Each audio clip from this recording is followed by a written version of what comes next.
इस कहानी की शुरुआत होती है और हमें 5 दोस्तों को दिखाया जाता है, जिसमें ल्यूक, फिल, टॉम, हर्षा और बॉब होते हैं। वो सभी अपनी छुट्टियों को प्लान कर रहे थे, जिनमें वो सभी लोग हाइकिंग करने को स्वीडन जाने का प्लान करते हैं। इसके बाद जब ल्यूक ड्रिंक लेने मॉल में जा रहा था, तब वो अपने साथ बॉब को चलने के लिए बोलता है, जिस पर बॉब उसके साथ जाने के लिए तैयार हो जाता है। मॉल पहुंचकर उन्हें पता चलता है कि कुछ चोरों ने मॉल के रिसेप्शनिस्ट को बंदी बना रखा है, जिससे ल्यूक तो वहीं पे छुप जाता है। लेकिन बॉब उन चोरों के हाथों पकड़ा जाता है और वो सभी मिलकर उसके सभी सामानों को छीन लेते हैं। लेकिन बॉब उन्हें अपनी एंगेजमेंट रिंग देने से मना कर देता है, जिससे गुस्से में आकर वो लुटेरे उसे जान से मार देते हैं। इस दौरान ल्यूक सब कुछ छुप कर देख रहा होता है, लेकिन वो बॉब की मदद करने नहीं जाता।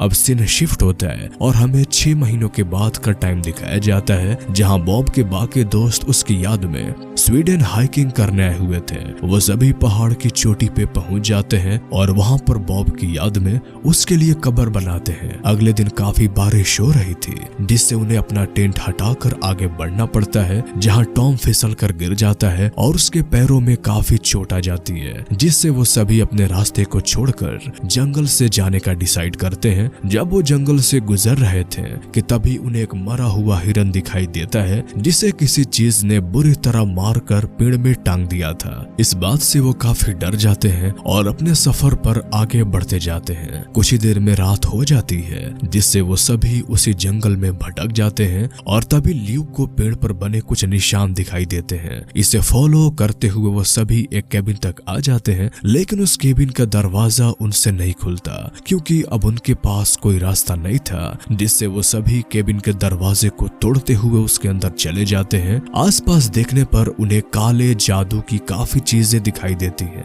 जिसे देखकर वो सभी बहुत डर भी जाते हैं और सुबह होते ही वहां से भागने का प्लान करते हैं। इसके बाद वो सभी सो जाते हैं और रात में ल्यूक को केबिन के बाहर से बहुत ज्यादा उजाला दिखाई देता है, जिसे चेक करने वो केबिन से बाहर आ जाता है और अचानक ही वो मॉल में पहुंच जाता है, जहां पर बॉब की जान चली गई थी। और तभी वो मॉल वहां से गायब हो जाता है और तो और किसी अनजान क्रिएचर ने उसके सीने में काफी जख्मी कर दिया था। वो भागते हुए केबिन के अंदर आ जाता है, जहां सभी लोग अपने बुरे सपने में फंसे हुए थे। ल्यूक सबको जगाता है और वो सभी वहां से भागने की कोशिश करते हैं, लेकिन अब उन्हें बाहर जाने का रास्ता बंद हो गया था और अब वो सभी इसी जंगल में फंस चुके थे। इसी दौरान टॉम बहुत डर जाता है और पेड़ पर बने निशानों को उल्टी दिशा में चलने लगता है, जिससे मजबूरन बाकी लोगों को भी उसके साथ जाना पड़ता है। कुछ दूर चलने के बाद उन्हें एक और केबिन दिखाई देता है, लेकिन वो सभी बहुत डरे हुए थे और वो सभी वहां से आगे बढ़ जाते हैं। टॉम बहुत जख्मी था, जिससे वो आराम करने एक पेड़ के नीचे बैठ जाता है और ल्यूक को जंगल में एक भयानक क्रिएचर की आहट होती है।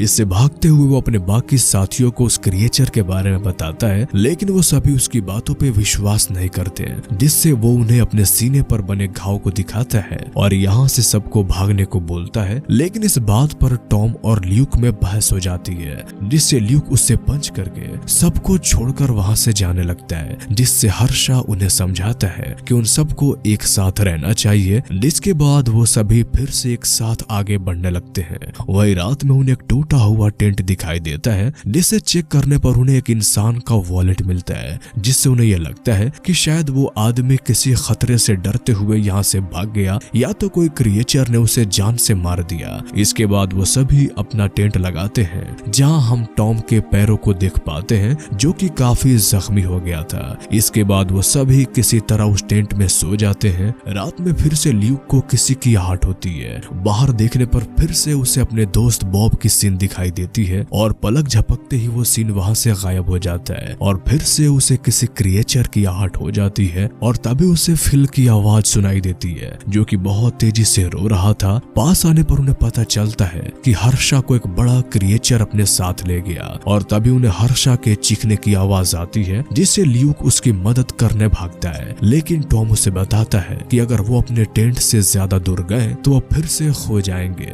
जिससे वो सभी डिसाइड करते हैं कि सुबह होते ही वो सभी अपने दोस्त उसको ढूंढने निकल जाएंगे। अगली सुबह जब वो लोग आगे बढ़ते हैं, तब उन्हें हर्षा की लाश उसी तरह पेड़ पे लटका हुआ दिखाई देता है, जिसे स्टार्टिंग में एक हिरन को लटकाया गया था। वो सभी हर्षा को नीचे उतारकर अपने कैंप में वापस लाते हैं और हर्षा के बॉडी को एक लकड़ी से ढककर आगे बढ़ जाते हैं। कुछ दूर चलने पर उन्हें इंसानी पैरों के निशान दिखाई देते हैं, जिसे फॉलो करते हुए वो सभी पहाड़ की चोटी तक पहुंच जाते हैं, जहां वो देखते हैं कि वो जंगल बस कुछ ही दूर में खत्म हो जाएगा। वो सारी बात बताने पहाड़ी से नीचे उतर ही रहे थे कि तभी एक बहुत भयानक क्रिएचर फिल को अपने साथ ले जाता है। ये देखकर ल्यूक बहुत डर जाता है और यहाँ से भागने की कोशिश करता है और भागते हुए अपने बाकी दोस्तों के पास जाता है और उन्हें बताता है कि फिल को एक भयानक क्रिएचर ने अपने साथ ले गया। हिम्मत करके वो सभी वहाँ से भागते हैं। कुछ दूर चलने के बाद उन्हें एक रास्ता दिखाई देता है जहाँ चारों तरफ मसाले जल रही थी और वहीं पर उन्हें फिल की डेड बॉडी भी दिखाई देती है, जिसे मारकर पेड़ पे टांग दिया गया था। आगे बढ़ते हुए सभी फिर से कबीले तक आ जाते हैं, जहाँ कोई ल्यूक के सर पर मारकर उसे बेहोश कर देता है। जब उनकी आंख खुलती है वो तो देखते हैं कि उन दोनों को बंदी बना लिया गया है। वो किसी तरह केबिन से बाहर देखते हैं, जहाँ उन्हें बहुत सारे आदिवासी दिखाई देते हैं। वो दोनों और कुछ कर पाते हैं उससे पहले ही वहाँ पे एक बूढ़ी औरत आ जाती है, जो देखने में एक बीच की तरह लग रही थी। वो ल्यूक के निशान को चेक करती है और उसे एक लिक्विड पिलाती है। इसके बाद वो टॉम के पास भी जाती है, लेकिन वो उसे बिना कुछ खिलाए पिलाए वहाँ से चली जाती है। अब इसके बाद वहाँ के आदमी टॉम को केबिन से बाहर निकाल देते हैं और अब ल्यूक को लगातार टॉम के चीखने की आवाज सुनाई देती है और तभी ल्यूक के पास उसी कबीले की एक लड़की आती है। उसे बताती है कि वो सभी लोग उसके दोस्त की बलि देने की तैयारी कर रहे हैं। इसके बाद टॉम को वापस लाया जाता है, जहाँ हम देख पाते हैं कि उसकी हालत काफी खराब है। अगले दिन कबीले वाले टॉम को एक पूल में बांध देते हैं और उस क्रिएचर के आने का इंतजार करने लगते हैं और उसी बीच ल्यूक अपनी रस्सियों को खोलने का ट्राई कर रहा था, लेकिन तब तक वो क्रिएचर वहाँ पे आ जाता है और कबीले के सभी लोग उस क्रिएचर के सामने झुक जाते हैं और अब तक ल्यूक भी अपनी रस्सियों से आजाद हो चुका था। इधर वो क्रिएचर टॉम को बकरियों की तरह पेड़ पे टांग देता है, जिससे उसकी भी मौत हो जाती है। इसके बाद वो लड़की ल्यूक के पास आती है और उसे उस क्रिएचर के बारे में बताती है कि वो क्रिएचर इस फॉरेस्ट का देवता है, जिसे हम सब उसकी पूजा करते हैं ताकि वो हम सब की हिफाजत करे और जो कोई भी उसके नियम को नहीं मानता वो उसे जान से मार देता है। इसके बाद वो लड़की वहाँ से चली जाती है और ल्यूक भी कबीले से बाहर आ जाता है, जहाँ उसे बहुत सारी डेड बॉडीज दिखाई देती हैं जो कि पूरी तरह से सूख चुकी थी, लेकिन अब भी वो सभी इंसान जिंदा थे, जिससे ल्यूक एक एक करके उन सबको आग लगा देता है। इसी दौरान वो क्रिएचर वापस आ जाता है और उस लड़की को उठाकर अपने साथ ले जाता है, जिसने ल्यूक की मदद करी थी। इसी बीच ल्यूक को एक गन मिल जाती है, जिससे वो उस केबिन के 2 लोगों को मार देता है और वो उस क्रिएचर पे भी हमला कर देता है, लेकिन उस क्रिएचर पे गोलियों का कुछ खास फर्क नहीं पड़ता और वो उस लड़की को छोड़कर ल्यूक पे अटैक कर देता है। ल्यूक खुद को संभालता है और एक कुल्हाड़ी से उस क्रिएचर पे हमला करता है और खुद भागते हुए जंगल से बाहर आ जाता है। और इसी बीच हम उस क्रिएचर को जंगल में चिल्लाते हुए देख पाते हैं और इसी सस्पेंस के साथ ये कहानी यहीं पे खत्म हो जाती है। तो कैसी लगी आपको ये मूवीज एक्सप्लेनेशन, हमें कमेंट करके जरूर बताएं। और अगर आप इस तरह की और भी कहानियां सुनना चाहते हैं तो हमारे इस चैनल को सब्सक्राइब कर लें। तो फिर मिलते हैं आपसे अगले वीडियो में, तब तक के लिए गुड बाय।